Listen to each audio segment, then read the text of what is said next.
Boa noite, Ronaldo. Boa noite a todos. Olha, o engarrafamento provocou um acidente grave hoje de manhã na BR-116. Você não entendeu errado, não. Não foi um congestionamento após uma batida como a gente vê sempre, mas o contrário.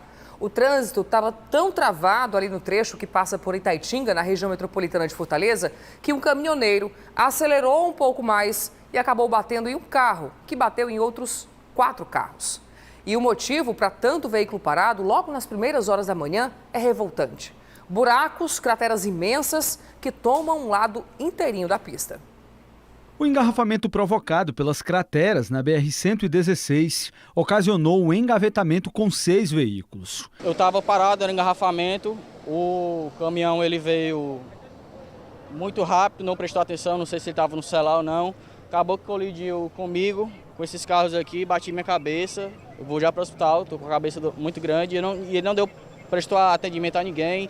Simplesmente saiu do caminhão, está dentro do caminhão e não sai do caminhão mais. Antes do acidente, pegamos o carro e percorremos todo o engarrafamento no sentido oposto, cerca de 10 quilômetros, entre a localidade de Jabuti e a entrada principal da cidade de Itaitinga. Tá indo para onde? É para o centro de Fortaleza. Está parado há 2 horas. 2 horas. Você sabe o motivo do engarrafamento? Não, faço ideia. É buraco. É mesmo, buraco. Enorme. A chuva agravou a situação. E o que eram buracos, hoje são crateras. Neste ponto, apenas uma faixa no sentido capital está aberta. Isso causa lentidão e, obviamente, prejuízos para os motoristas. Às 5 da madrugada, o engarrafamento já havia começado. Muita gente pegou desvios para não ficar parada. Mas a maioria não conseguiu e teve que ficar na enorme fila de carros, caminhões e motocicletas. A gente faz essa roda todo dia, a gente precisa passar aqui. Tem hora de chegar, hora de entregar a mercadoria, tá aí, tudo atrasado e a gente aqui, ó. Até então a rodovia estava com problemas, mas não gerava o trânsito completamente parado. No meio do engarrafamento, teve quem esperasse até 3 horas para, enfim, passar pela região esburacada. A situação causou revolta. A gente vai gastando quase 3 horas dali do presídio para cá, viu? 3 horas? É, 3 horas. E haja óleo. Já óleo, viu? Prejuízo. E o preço que tá o óleo, né? Tá difícil. É uma vergonha isso, viu? Por ser uma rodovia federal, é o Departamento Nacional de Infraestrutura de Transportes, o DENIT, o responsável pela BR-116. Em nota, o DENIT disse que um novo contrato de manutenção da BR começou em 27 de abril e que a situação deve ser solucionada nas próximas semanas. Até lá, a população vai ter que conviver com o problema, o que não agrada a ninguém. A ninguém mesmo. E nós vamos agora até esse trecho da BR-116, que fica entre os quilômetros 16 e 17, ali em Itaitinga, na Grande Fortaleza, ao vivo com o Ricardo Lima, que vai nos mostrar como é que fica o trecho à noite. Porque tem engarrafamento ainda por aí, Ricardo, onde você está agora? Boa noite para você. Oi, Bianca, boa noite para você, boa noite a todos. Nesse horário é menor, mas a lentidão do trânsito ela é bem maior. Isso porque, além dos buracos, tem uma nuvem de poeira que se forma aqui e a falta de iluminação dificulta a vida dos motoristas, deixando o trecho ainda mais arriscado. Eu conversei com policiais rodoviários federais e eles me contaram que durante a manhã toda, um trecho de 4 quilômetros era feito em pelo menos 1 hora. A situação se agravou nos últimos 2 dias por causa desses buracos que se formaram por aqui. E agora, ó, o trânsito maior aqui é de caminhões, veículos pesados, mas também tem muita gente voltando para casa, muita gente reclamando. E tem gente se aproveitando dessa fragilidade. Bandidos, aproveitando a lentidão do trânsito, conseguiram invadir um micro-ônibus que faz a linha Pacajus-Fortaleza e um homem só, armado, conseguiu fazer um arrastão, levou vários celulares, bolsas. Nós temos inclusive imagens da Topic, que parou aqui no posto da Polícia Rodoviária Federal para pedir ajuda, mas o criminoso conseguiu fugir levando todos os pertences. Essa situação de assaltos é comum aqui. Toda vida que o motorista diminui a velocidade, os criminosos aparecem e olha que o ponto de lentidão fica a menos de 1 quilômetro do posto. Mas os agentes, eles estão sempre circulando e quando eles passam, os criminosos começam a agir. Tudo por causa dessa buraqueira. Pois é, Ricardo. Olha, mais cedo houve o acidente e o engavetamento com 6 veículos. Agora à noite, esse flagrante da nossa equipe aí, há um assalto a um micro-ônibus, fora os prejuízos que os motoristas têm ao longo do dia, né? O carro, gasolina, tudo ficando parado. Bom, a gente vai ficar acompanhando essa situação de perto. Veja agora outros destaques da edição de hoje. Laudo aponta que Biel, o menino de Itatira que foi mandado 2 vezes para casa pelo médico, estava com meningite. Justiça cearense absolve guru acusado por mais de 50 mulheres por entender que vítimas eram instruídas e deveriam ter discernimento para não serem enganadas. Ceará registra em 4 meses 90% dos casos de trabalho infantil de todo o ano passado. Os 2 últimos dias para regularizar o título de eleitor e a baixa procura no mutirão do centro de eventos. A gasolina a mais de R$ 8,00 no Ceará. E o início da segunda fase da vacinação contra a influenza. Grávidas estão na lista. O nosso JC está no ar.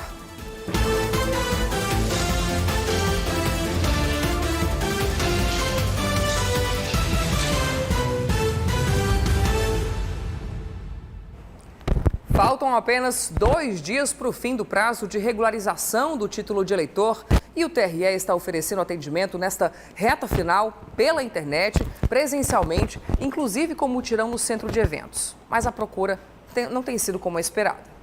Na segunda-feira, tudo tranquilo no centro de eventos de Fortaleza. Tinha até vaga sobrando para quem precisou do serviço do Tribunal Regional Eleitoral. Mas o movimento deve ficar mais intenso, porque no dia 4 de maio termina o prazo para a regularização do título de eleitor. E neste ano, temos eleições. O coordenador lembra que a biometria condiz e aqui não é diferente. Desde março de 2020, o TSE suspendeu essa coleta biométrica nacionalmente, né? Então nenhum estado do Brasil está fazendo essa coleta. A Luana tem 19 anos e esta será a primeira eleição dela. Aqui no TRE foi tudo rápido e bem tranquilo. Ela está bem decidida a participar do pleito. Estava muito ansiosa para tirar o primeiro título e fazer minha parte como cidadão, votar nas eleições e fazer a diferença no Brasil e no mundo. A Luana já saiu daqui com o título na mão, pelo menos com o QR Code. Agora, ela pode baixar o documento através do e-título. Ela não é a única jovem que tem interesse de exercer a cidadania através do voto neste ano. Cresceu bastante o número, principalmente de adolescentes, a partir de 16 anos, que também tiram o título de eleitor aqui no Ceará. Aqui no Ceará, em 2021, os eleitores jovens com 16 e 17 anos eram 36.202. Em março de 2022, chegamos a 57.122. Com o TRE funcionando, os atendimentos também aumentaram, principalmente com a internet. Em 2022, foram mais de 200 mil solicitações online de serviços, como primeiro título, regularização, emissão das multas, mudança de domicílio e alteração de dados cadastrais. A internet continua uma ferramenta importante para exercer o direito ao voto e é bem mais prática do que se deslocar ao centro de eventos, que, inclusive, atende apenas eleitores que fizerem agendamento. Todos os serviços presenciais hoje da Justiça Eleitoral são feitos mediante agendamento, mas a gente lembra que, por exemplo, aqui em Fortaleza a gente ainda tem bastantes vagas, né? Tem muitas vagas que podem ser oferecidas.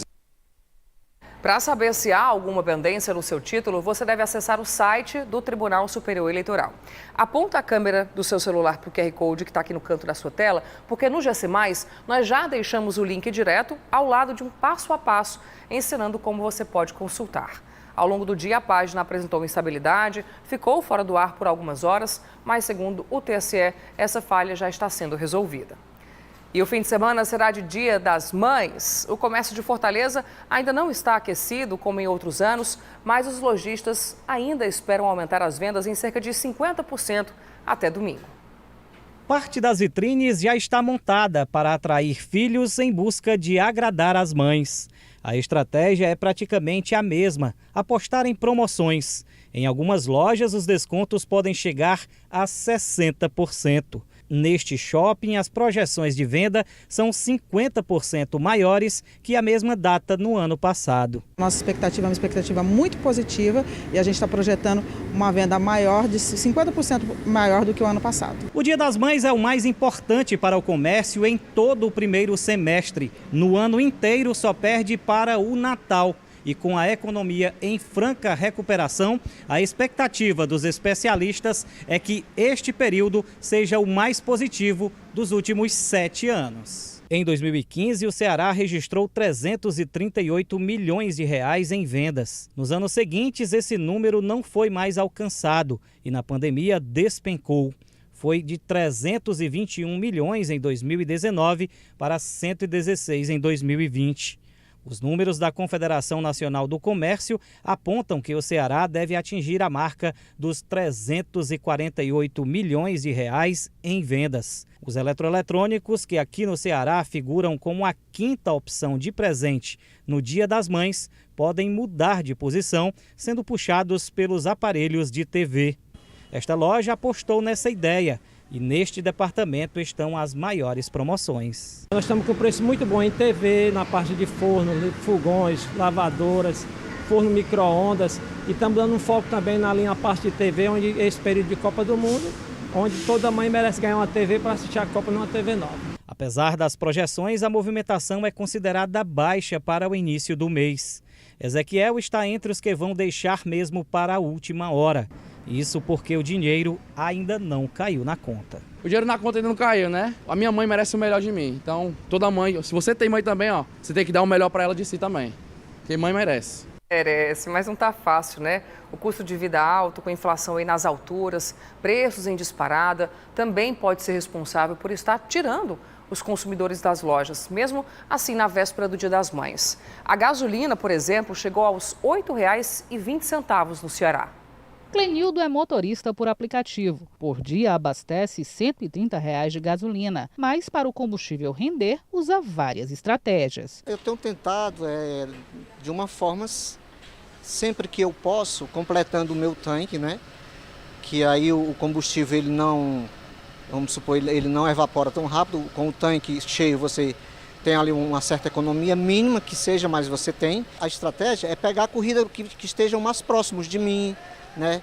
Uma corrida de 3 minutos, de 5 minutos. Essa é a principal estratégia, né? Diferentemente de Clenildo, esta personal trainer trocou a gasolina pelo etanol e ficou assustada em saber os preços de postos de combustíveis em outras regiões do estado. Eu optei agora para usar o etanol porque é mais barato do que a gasolina. Onde é que a gente vai parar, né? Com essa disparada de preço de combustível, que a gente depende dele, né? Então, onde a gente vai parar? A pesquisa semanal da Agência Nacional de Petróleo, a ANP, apontou a 6ª colocação do Ceará no ranking de preços mais altos da gasolina no país. Tem posto vendendo combustível a R$ 8,20. Esse foi o valor encontrado da gasolina comum na cidade de Carateús, na região dos Inhamuns. Os valores só perdem para os postos de São Paulo, Rio de Janeiro, Piauí e Maranhão, Minas Gerais e Bahia. Segundo o Sindipostos, o preço dos combustíveis varia de acordo com a moeda internacional. Para piorar, a guerra entre Rússia e Ucrânia impacta nos valores praticados. A variação dos preços surge a partir do momento que o combustível não é vendido somente por uma distribuidora. Ou seja, os motoristas têm que ficar atentos às promoções. Essa competitividade do setor faz com que haja uma variedade de preço de um posto para o outro, mas que na realidade só traz benefício ao consumidor. Mas melhor que fosse mais baixo, né? E 2 pessoas morreram na queda de uma torre de telefonia desativada hoje de madrugada na cidade de Tejuçuoca. O que as vítimas estavam fazendo embaixo dessa torre por volta das 4 horas da manhã, segundo a polícia, tem a ver com a causa do acidente. Ricardo Lima, traz os detalhes para a gente desse caso, por favor. Oi, Bianca, olha, esse é um caso típico que vem acontecendo na região norte do estado e que há 2 meses atrás os órgãos competentes estavam cogitando até a possibilidade de apagão. É o furto de peças de torres de transmissão de energia elétrica. Nesse caso, era de telefonia, estava desativada e essas 2 vítimas aproveitaram a madrugada que ninguém estava olhando para retirar peças da torre. A torre desabou, caiu por cima dos dois, que não resistiram à gravidade dos ferimentos e morreram no local. Isso porque passou muito tempo até outras pessoas descobrirem o acidente e chamarem inclusive os bombeiros lá do município de Itapipoca. Por falar em bombeiros, essa ocorrência mobilizou ainda policiais civis do município de Itapajé, que estão investigando o caso, e a própria perícia forense. Eles investigam se as peças seriam revendidas em ferro velho. Bia. Obrigada, Ricardo. Agora a gente vai saber quais são os destaques do mundo da bola com os nossos craques do Camisa 8, que entram no ar daqui a pouquinho, às 8h15. E hoje o nosso convocado é o Luiz Henrique Pontes. Brother, você está aí? Traz as novidades pra gente, antecipa um pouco. Boa noite. Boa noite, Bianca. Boa noite para todo mundo que está assistindo aí ao Jornal da Cidade. É isso mesmo, um dos destaques de hoje do Camisa 8 é a 4ª rodada da Série A do Campeonato Brasileiro, que não foi nada boa para Ceará e Fortaleza. As duas equipes perderam os seus jogos. Só quem salvou a pátria aí dos 3 times grandes aqui da capital foi o Ferroviário, que venceu na Série C. A derrota do Ceará para o time do Bragantino foi decretada através desse gol aí que a gente está vendo na tela. Ó. O Ítalo vai fazer esse gol 1-0. Foi um golaço, por sinal, né? Com isso, o Alvinegro segue aí com 3 pontos ganhos e, por enquanto, ocupa a 15ª colocação. Agora é o seguinte, amanhã, pela 4ª rodada do Grupo G da Copa Sul-Americana, o Ceará recebe o Deportivo Laguaira, da Venezuela. Jogo na Arena Castelão a partir das 9h30 da noite. Ainda falando da 4ª rodada da Série A do Brasileirão, o Fortaleza teve todas as chances para vencer o time do Corinthians lá no Itaquerão, mas vacilou nas finalizações. E aí, quem não faz leva, meu amigo. Bola alçada na área do Fortaleza e o Matheus Jussa fez esse gol contra que definiu o placar a favor do time paulista. Essa foi a 3ª derrota seguida do Fortaleza na Série A. Com isso, o time tricolor segura a lanterninha da competição. Agora o Fortaleza muda o foco. Quinta-feira agora o Fortaleza tem um jogaço contra o River Plate, 7 horas da noite, aqui na Arena Castelão, pela Libertadores da América. Agora o papo é a Série C do Campeonato Brasileiro. Ferroviário recebeu na Vila Elzir Cabral o time do Botafogo da Paraíba e se deu bem. Tubarão da Barra venceu por 1-0 e o gol coral foi esse aí que a gente vai ver na tela agora, ó, do Vagninho, golaço lá no ângulo, 1-0. Esse gol aí deu os 3 pontos à equipe coral, com isso chegou aos 6 e é o 10º colocado do Grupo A da Terceirona. Esses são apenas alguns assuntos do Camisa 8 de hoje, que começa a partir das 8h15 da noite no YouTube do Portal GC+. Eu e o Bruno Balacó e o narrador espetáculo Gomes Farias estamos te esperando por lá. Tá certo assim? Bianca, com você agora. Boa noite. Tá certo assim, brother. Obrigada. E a rodada do fim de semana é tema do comentário de Gomes Farias. Boa noite, Farias.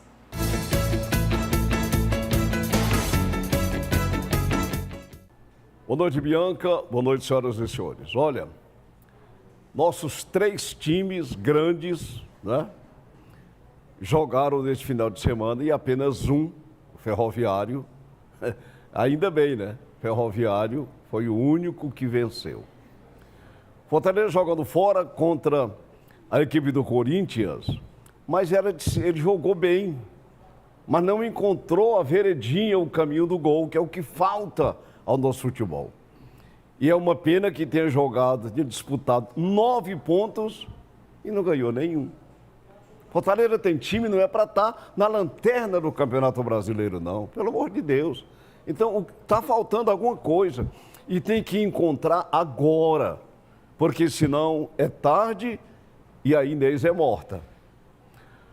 Ceará jogando em casa contra um time do mesmo tamanho, mais ou menos, embora o time adversário, o Bragantino, tivesse jogado totalmente com reservas, sem 9 titulares. E o Ceará também aqui não encontra o caminho, que já vai que está vendo. E uma coisa que pegou muito mal, eu vou dizer para os senhores, é que depois do jogo tinha um show fora do estádio e vários jogadores estavam lá. Quer dizer, é um desrespeito ao torcedor, pelo amor de Deus. O pobre do torcedor faz das tripas coração para ir lá para ver o jogo e tal. O time não ganha. Tudo bem, se esforçou, tentou, mas não conseguiu. Mas não era para estar ali, se divertindo com a cara do torcedor, que estava realmente muito chateado. Ver se as coisas melhoram, porque quem começa mal no Campeonato Brasileiro dificilmente se recupera. Passem uma boa noite e até amanhã.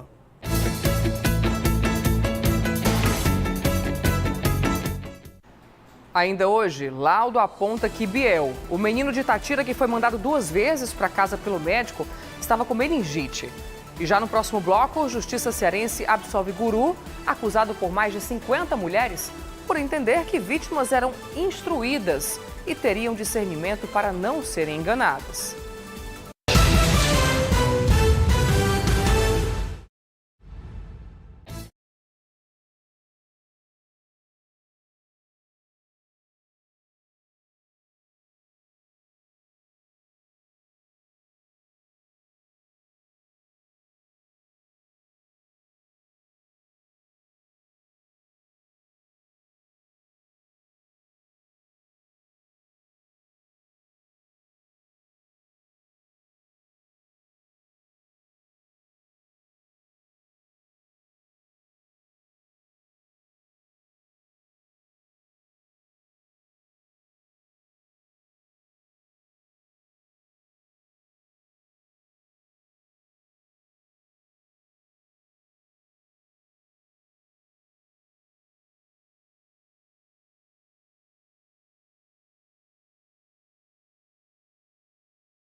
Os casos de arboviroses, que são as doenças transmitidas pelo mosquito Aedes aegypti, aumentaram mais de 500% este ano no Ceará. A dengue continua sendo a que mais faz vítimas, mas um número crescente de chikungunya, especialmente aqui em Fortaleza, está chamando a atenção das autoridades. O Ricardo Lima vai voltar ao nosso telão para trazer esses dados gerais para a gente. Ricardo, está contigo.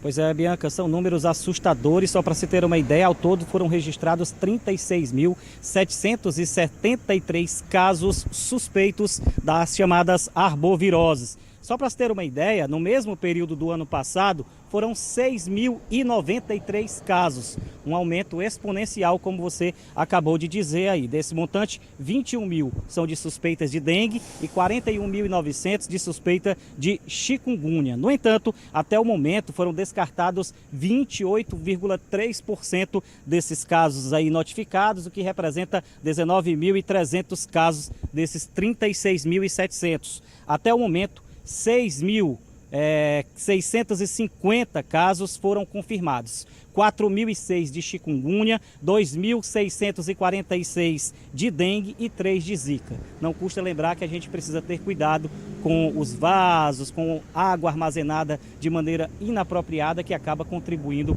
para o aumento desses casos, que esse ano extrapolou, viu, Bianca?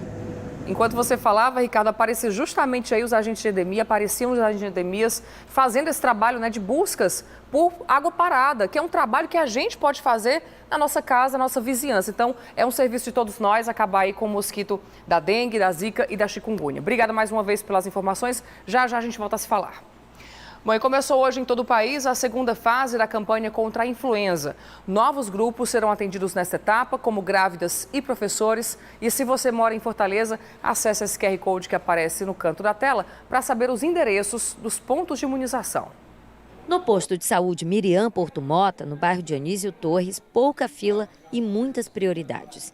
O público está atento ao chamado das secretarias da saúde. Nesta segunda-feira, dia 2 de maio, inicia a segunda fase da campanha contra a influenza. Nesta unidade não havia crianças, até porque muitas foram ao dia D de vacinação que aconteceu no fim de semana. Mas os idosos e as grávidas compareceram desde cedo. Marta passou por 3 postos. Ela está grávida de 5 meses e este é o 3º filho. Para ela, a imunização é extremamente importante. Eu sempre tomei. E agora, com a gravidez, é mais importante para mim e para o bebê. Nesta fase, os públicos são específicos. Podem se imunizar as gestantes e puérperas, os professores, portadores de comorbidades, os deficientes permanentes, trabalhadores do transporte coletivo, os rodoviários e os portuários, as forças de segurança, inclusive militares, funcionários do sistema prisional, os detentos e jovens que cumprem medidas socioeducativas.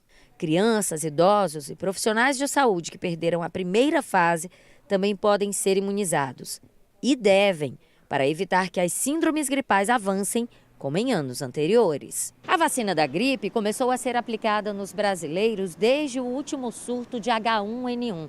Ela é atualizada todos os anos. Hoje, além desse vírus, ela também consegue imunizar contra H3N2 e contra as suas variantes. É por isso que é muito importante manter o calendário de vacina atualizado. Lembrando que as pessoas que foram vacinadas no final do ano 2021 e no início do ano de 2022, em janeiro, contra a gripe, devem se vacinar de novo porque a vacina é diferente. Essa vacina, ela tem uma cepa nova, que é aquela que provocou o surto do final do ano passado.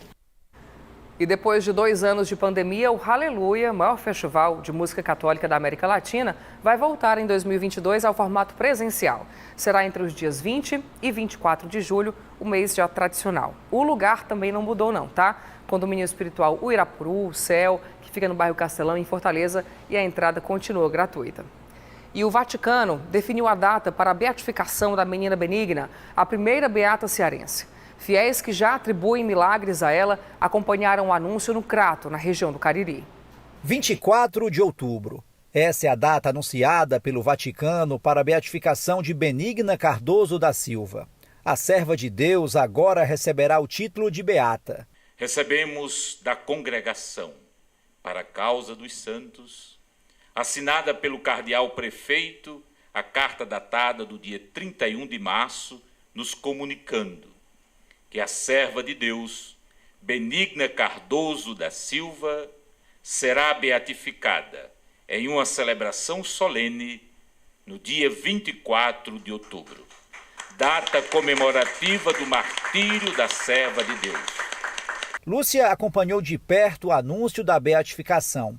A professora aposentada foi curada de aneurisma cerebral há 8 anos. Desenganada pela medicina, ela atribui o milagre alcançado à intercessão de Benigna. No momento que eu me vi entre a vida e a morte, eu me vali dela, pedindo para que ela intercedesse a Deus pela minha cura, né?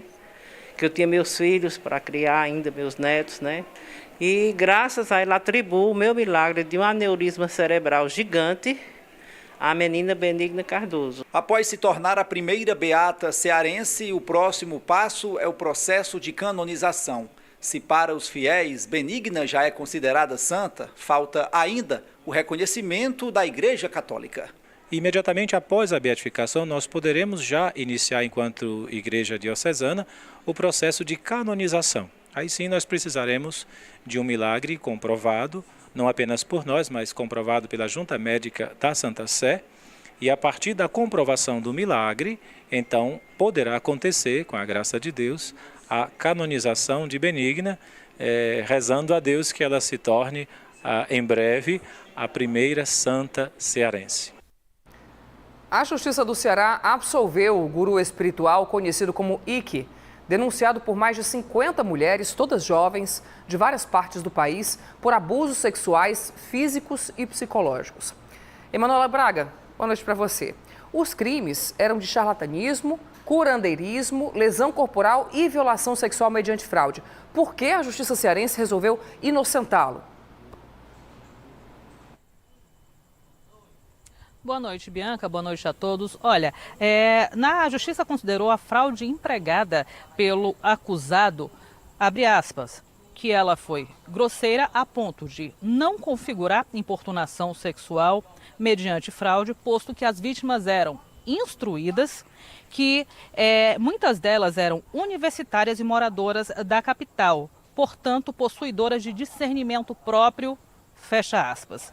O Ministério Público cearense fez a denúncia à Justiça e recorreu à decisão, com recurso de apelação. O processo ele corre em segredo de justiça, portanto, o Tribunal de Justiça do Estado do Ceará não fala sobre o caso. A gente tem que salientar que o Ike, ele continua preso porque ele foi condenado a 34 anos de prisão pelos crimes sexuais contra jovens que frequentavam a comunidade fundada por ele. Ou seja, mesmo ele sendo absolvido desses crimes, ele permanece preso porque a pena dele foi proferida agora no último dia 16. Bianca.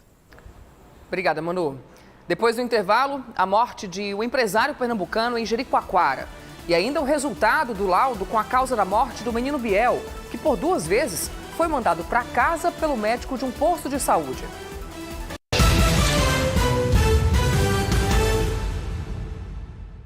O presente de manhã tá aqui na Laser Eletro. Confira as ofertas. Refrigerador Esmaltec Duplex 12 vezes de R$ 199. Fogão 4 bocas Esmaltec com mesa de vidro 12 vezes de R$ 69,90. Forno Midea 20 litros 489 à vista. Smart TV LED 50 polegadas sempre 12 vezes de R$ 249. Smartphone Motorola S6 e 32 GB 10 vezes de R$ 79,90. Ventilador Britânia 40 centímetros por R$ 149 à vista. E tem ventilador de coluna 30 centímetros por R$ 169 à vista. Corre na Laser pra conferir. A falta de colágeno resseca e envelhece a pele, provoca queda de cabelos e deixa as unhas quebradiças. E é por isso tudo que precisamos fazer a reposição diária de colágeno. Tem colágeno e tem Fixaderm. Fixaderm é colágeno Verisol de última geração, o único aprovado pela Anvisa. Fixaderm é prático, são gomas mastigáveis sem açúcar que podem ser consumidas em qualquer lugar. Fixaderm rejuvenesce a pele, melhora a textura dos cabelos e fortalece as unhas. Fixaderm, sua dose diária de colágeno e beleza.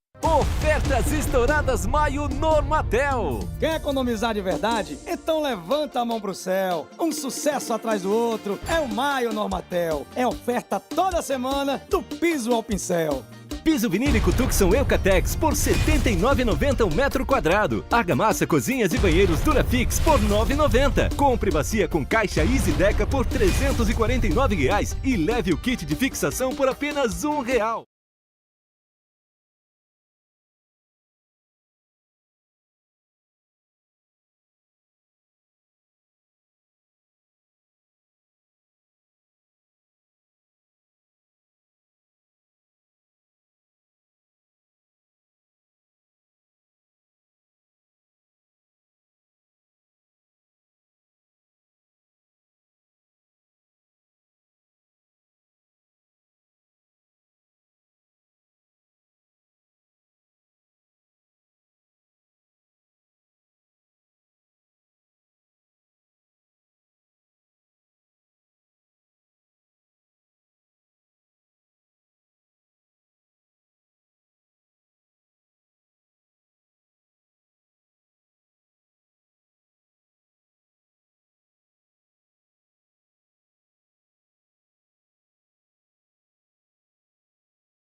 A tira foi provocada por meningite.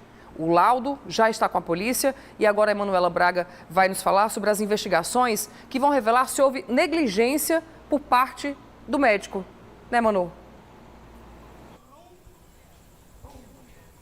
Exato, Bianca. As investigações, elas continuam. O laudo, ele acaba sendo extremamente importante, talvez até determinante, né, no continuar dessas investigações. A gente tem que salientar que o médico, através de nota publicada pela defesa, disse que provaria na justiça que não deixou de prestar socorro, apesar da demora alegada pelos familiares. A gente tem que colocar aqui que a Polícia Civil lá do município ouviu familiares, funcionários do posto e também o próprio médico que não teve a identidade revelada a respeito do que foi que aconteceu nas vezes que o pequeno Gabriel foi ao posto, né, e infelizmente terminou falecendo. Obviamente, o caso teve uma repercussão muito ampla, né, pelas redes sociais e a polícia continua averiguando. A gente também tem que salientar que, através de nota, a Secretaria de Saúde local informou que estava havendo um surto de meningite, né, na região onde a criança residia. Enfim, são informações importantes e, ao que parece, aí esse caso pode estar mais perto de chegar ao fim do que a gente imagina. Bianca. Manu, eu estava acompanhando aqui as redes sociais de parentes, né, do Biel. A família teve acesso ao resultado desse laudo pela imprensa, por nossa equipe. Então, a gente vai ficar também acompanhando esse caso para ver como é que vão andar as investigações a partir de agora com o resultado desse laudo. Obrigada, Manu, mais uma vez. Bom, a polícia investiga também a morte de um empresário pernambucano em Jericoacoara, no litoral oeste do estado. Ricardo Lima, volta para o nosso telão. Ele se afogou no mar. É isso, né? É isso, Bianca. Ele se afogou, mas as causas desse afogamento ainda não foram esclarecidas. O turista de Pernambuco foi retirado do mar por outros banhistas que chegaram a comentar a possibilidade dele ter tido um mal súbito e isso teria provocado o afogamento. Essa informação não foi confirmada pela Secretaria de Segurança Pública, que aguarda o resultado do laudo. Enquanto isso, a Polícia Civil de Jijoca de Jericoacoara investiga o afogamento do Rafael Antônio Oliveira, que tinha apenas 30 anos de idade. Os familiares dele estão aqui em Fortaleza acompanhando esse processo, inclusive a liberação do corpo para que ele possa ser sepultado lá em Pernambuco. Não foi o primeiro caso de turista que morreu afogado em Jericoacoara. No início do ano nós tivemos um caso de um turista de São Paulo. É bom ter cuidado. A gente sente muito pelo turista. Bianca. Obrigada, Ricardo. Vamos agora ao momento Fé Comércio da semana. O Sistema Fé Comércio foi criado e é mantido por empresários do comércio de bens, serviços e turismo. E é a partir da contribuição deles que uma grande transformação acontece, de vidas e de histórias. É para transformar vidas que o Sistema Fé Comércio atua nesse espaço. Escola de Gastronomia e Hotelaria do Ceará. Um espaço de mais de 4.000 metros com cursos na área de gastronomia, hotelaria e turismo. E ninguém melhor do que um empresário do comércio para sentir na pele o que essa unidade tem feito. Seja bem-vindo. Obrigado, Camille. Eu quero dizer que estou muito feliz, surpreso e maravilhado por estar num lugar tão lindo. Olha só quem está chegando. Siddhartha Cabral, sou gerente dessa unidade. Aqui é a Escola de Gastronomia e Hotelaria do Ceará. Aqui nós transformamos vida por meio da educação profissional, com os cursos com a comunidade desse entorno. Que coisa boa. Vamos conhecer? Bora. Só nesses 3 primeiros meses do ano, nós já atendemos cerca de 300 pessoas. Foram um pouco mais de 20 turmas.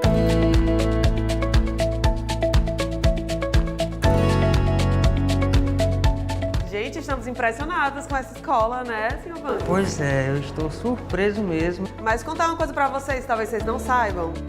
Quem faz tudo isso acontecer são pessoas como o senhor Vanks, que é empresário do comércio, que ajuda, contribui para a Fé Comércio fazer essa escola funcionar. Eu até fico assim sem palavras diante do que eu tenho presenciado no momento em que eu entrei, sabe, ali na porta desse projeto e vi o quão ele é maravilhoso e da importância e grandeza que ele tem para jovens que nem esses aqui. Estou muito feliz mesmo. É o Sistema Fé Comércio, junto com os empresários do comércio, transformando vidas. O Jornal da Cidade termina aqui com imagens da Igreja da Glória, do bairro Cidade dos Funcionários. Para você, uma excelente noite e até amanhã. Tchau.